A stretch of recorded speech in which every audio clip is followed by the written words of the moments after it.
Ravens flock. The flock rundown is the place to be. My man Ryan has been a lifelong Ravens fan since he was born.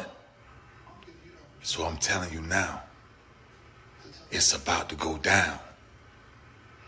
The podcast, the flock rundown. Ravens, baby.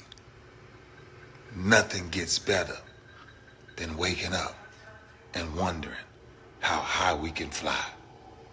Tune in. Motionless brainwaves attempt to swim their way to sense, can't tame the untamed.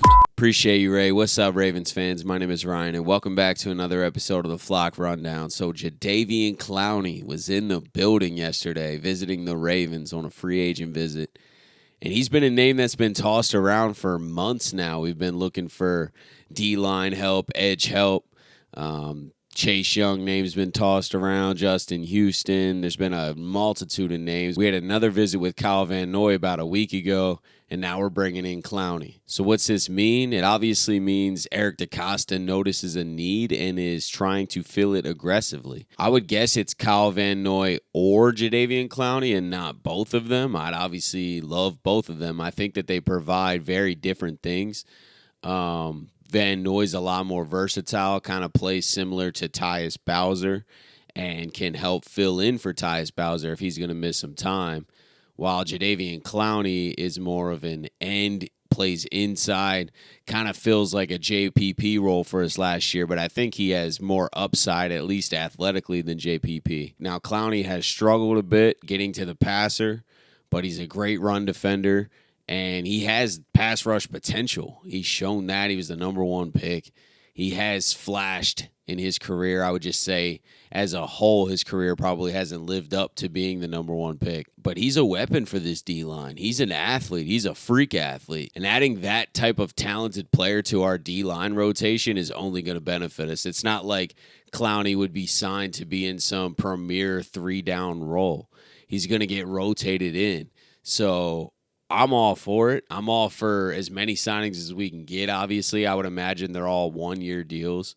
So let's stack it up. Let's build this roster as much as possible. We have a little bit of cap room, but I don't think we have enough cap room to get both guys, especially if Justin Houston just got $6 million guaranteed and it's $7 million with incentives. Then Clowney and Van Noy might be able to fetch a little bit of money, and I don't think we have money for both of them.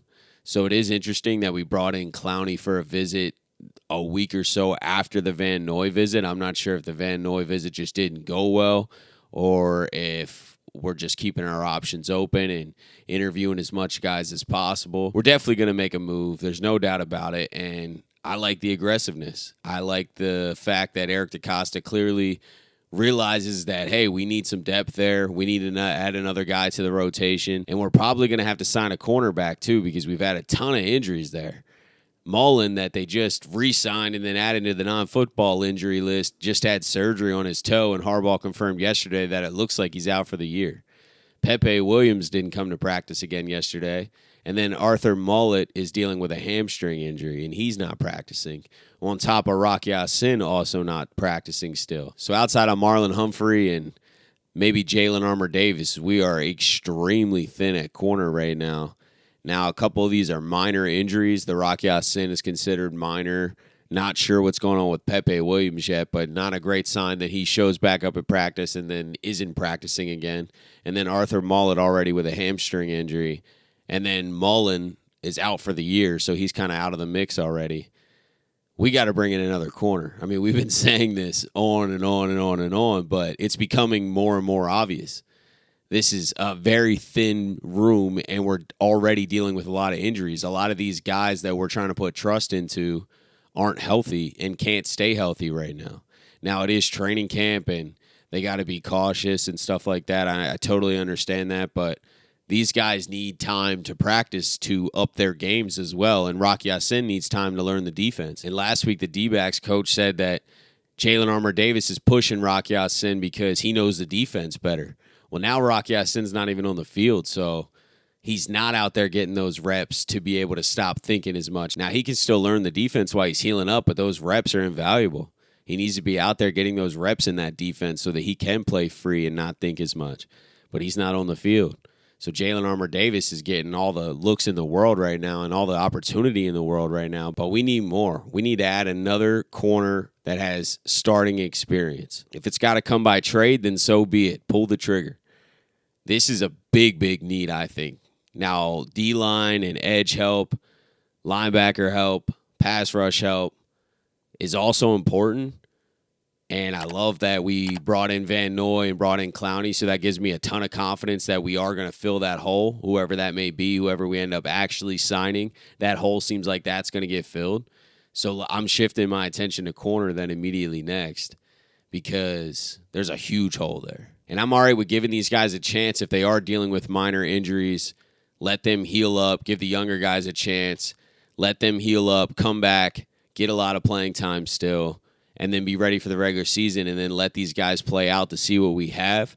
But at some point before the trade deadline, we got to add somebody else, in my opinion. I'd be shocked if all these guys step up and we don't need anyone else. I think we need to add another cornerback to this mix, especially with all these injuries happening. This could linger in the season. I don't like that Rock Ya-Sin already got banged up. Pepe Williams is clearly dealing with something. Arthur Mullet now is dealing with something, and Mullen is out of the mix. I imagine we may see a smaller signing soon, but I also expect a trade before the trade deadline in the regular season because someone else has to get out of this mix. I don't think this is a championship caliber cornerback room. We have a championship caliber defense, but our cornerback room is the weakness of that. Lamar and the offense looked great at camp yesterday. We got a Odell catch over Marlon Humphrey yesterday, so that was good to see. It was like a 40-yard catch down the sideline. Odell used his body to get inside position and make the catch over. Great coverage, to be honest with you, too. Marlon Humphrey was in great position, but Odell really is a savvy veteran and knows how to use his body to make these tough catches, and that's just another reason why he's going to be a big play guy for us. He's going to be a conversion guy for us, a red zone guy for us, and I think that he's going to get a lot of touchdowns this year because of it. I saw that the quarterbacks put the wristbands back on yesterday. So Todd Monken, like a week ago in his press conference, was saying that he took the wristbands off Lamar so that because he needs to learn the play and be able to verbalize all that without looking at a wristband.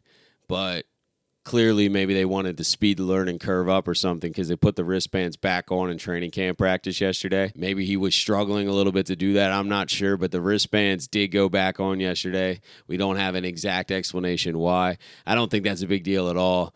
I just think it's a little coaching move to help speed up the learning process. But it's kind of interesting. It's something to keep an eye on that he totally didn't believe in wristbands at all, and then now the wristbands are on all the quarterbacks. And it seems like Jk Dobbins is really close to returning. Harbaugh had this to say about that yesterday. Of course, JK, that's in the ball's in JK's court.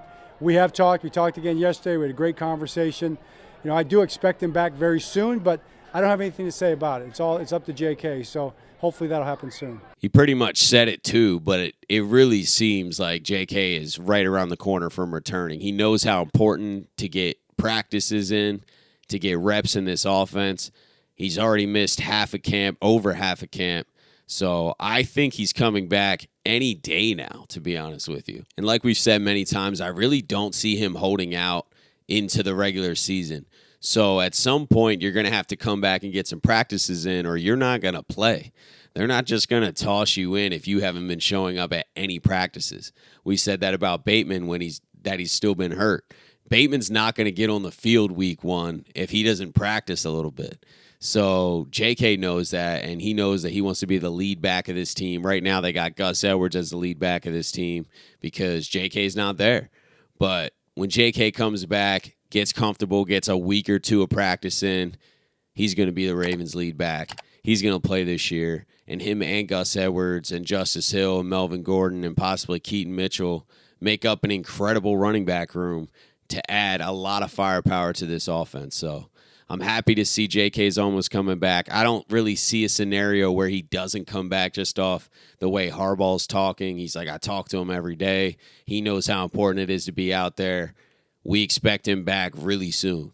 So he's obviously telling Harbaugh something like, all right, I held out to protect myself for so long, but it's time to get back to practice. It's time to gear up for the regular season. So preseason game this Saturday versus the Eagles. I can't wait for that. I said in a couple videos before that I'm going to do a preview show previewing certain matchups I'm looking for and certain players that I'm looking to keep an eye on specifically. And then also in that preview show, I'm going to do a little contest giveaway where I ask a specific question somewhere in the video. It may be how many yards will a certain player have or something like that. And then you guys can just comment your answers. And whoever's close, there'll be a winner for sure. Whoever's the closest to the answer or whoever gets it, I'll just Venmo or Cash App you some money just to give back to you guys for supporting the channel. So I'm excited to do that. I think that'll be a fun thing to do each week. I appreciate you guys tuning in to another episode of the Flock Rundown. Have a beautiful rest of your day, and I'll talk to you guys next time. Motionless brainwaves attempt to swim their way to sense, can't tame the untamed.